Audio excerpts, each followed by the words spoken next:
안녕하십니까. 저는 권성동 의원 퇴임 기자회견의 궤변을 듣고 개탄의 심정으로 이 자리에 섰습니다.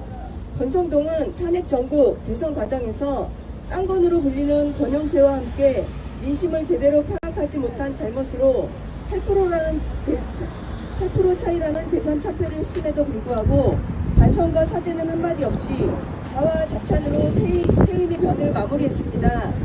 저는 권성동 의원에게 해주고 싶은 말이 있습니다. 권성동 의원님, 당이 살아남아야 된다고 생각한다면 탄핵소추안 통과를 놓치지 말았어야 했고, 탄핵소추안을 통과시키고 탄핵에 찬성한 한동훈 지도부가 붕괴되지 않았어야 했습니다. 기회주의자 장동혁을 비롯하여 친윤들을 공작으로 한동훈 지도부가 붕괴된 것이 오늘날 국민의힘이 위헌 정당 해산을 걱정하게 되는 패착이 된 것입니다. 또한 민주당이 하자 추성인 후보를 내세웠는데도 불구하고 국민의힘이 참패를 한 이유는 분열이 아니라 개업 옹호 탄핵 반대 당론을 사과하지 않았고, 윤석열 부부와 절연하지 않았고, 자통당 극우 세력과 선긋기를 하지 않았기 때문입니다. 맞아요. 권성동 의원님, 국민들은 바보가 아닙니다. 저희 좌파 성향 친구 다수는 이재명이 싫어서 이번에 한동훈 후보가 되면 찍으려고 했는데 비상계엄에 사과하지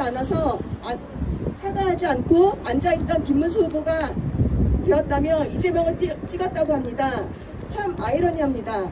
국민의힘은 비상계엄에 사과하지 않고 혼자만 앉아 있었다는 이유로 구구에 의해 대선 후보로 부상한 김문수가 친윤들의 공작에 의해 대선 후보가 되었는데 말입니다. 이런 후보로도 국민의힘이 단합하기만 하면 이긴다고 생각했던 권성동 의원님, 당신의 정치력은 빵점입니다. 권성동 의원에게 묻습니다. 20수년간 인연을 맺어온 한동훈 전 대표를 윤석열 전 대통령은 왜 비원 벙커에 가두려 했을까요? 저는 한동훈 전 대표는 사적 관계인 권력자 윤석열 전 대통령의 개가 되지 않았고 국민만 생각하고 국민을 먼저 놓고 정치했기 때문이라고 생각합니다. 물라면 물어오는 개를 원하셨다면 한동훈 전 대표를 선택하지 말아야 했습니다.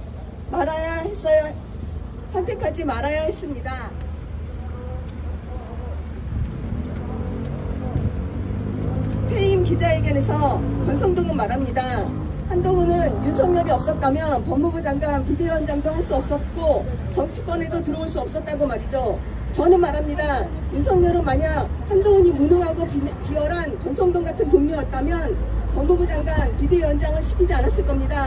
결론은 윤석열이 한동훈을 법무부 장관 임명과 비대위원장 추천을 한 것은 한동훈을 위해 상장을 준 것이 아니라 윤석열 정부의 성공을 위해 능력있고 일 잘하는 한동훈을 이용한 것뿐입니다. 권성동 의원님, 당신이 말한 훌륭한 김문수 후보를 무엇 때문에 국민이 모두 잠든 새벽 3시에 한덕수 후보로 교체하려 했는지에 대해서 아주 장황하게 설명을 하셨는데요. 한덕수 후보는 그 새벽에 후보자 등록 공고를 보고 서류 제출 32가지를 준비해서 국회 본관 228호에 직접 서류를 제출한 것이 맞나요? 당신이 말한 대로 당원 당규에 따른 민주주의 방식으로 후보 교체 절차를 밟았다면 당당하게 당무감사에 임하시고 필요하다면 경찰 조사도 당당히 받으십시오. 그것이 당신이 지금 초과 3관 다 태워버린 국민의힘에 해야 되는 최소한의 도리입니다. 저는 국민의힘을 사랑합니다. 국민의힘은 계엄의 바다를 건너 국민의 마음을 얻어야 다시 재건할 수 있습니다. 그러기 위해서는 계엄을 옹호하고 탄핵을 반대한 권성동, 당내 후보 경선 시 극우 세력의 유입을 위해 당비 1의 납부도 투표권을 준 권성동, 의원들 뒤에 숨어 당내 분열을 유발하는 권성동은 대선 패배 책임을 지고 정치권에서 떠나십시오. 당신이 진심으로 대한민국을 사랑하고 국민들을 걱정한다면, 중진으로서 책임을 다한다면 그것은 정계 은퇴가 답입니다. 반드시 그렇게 하십시오. 감사합니다. 권성동은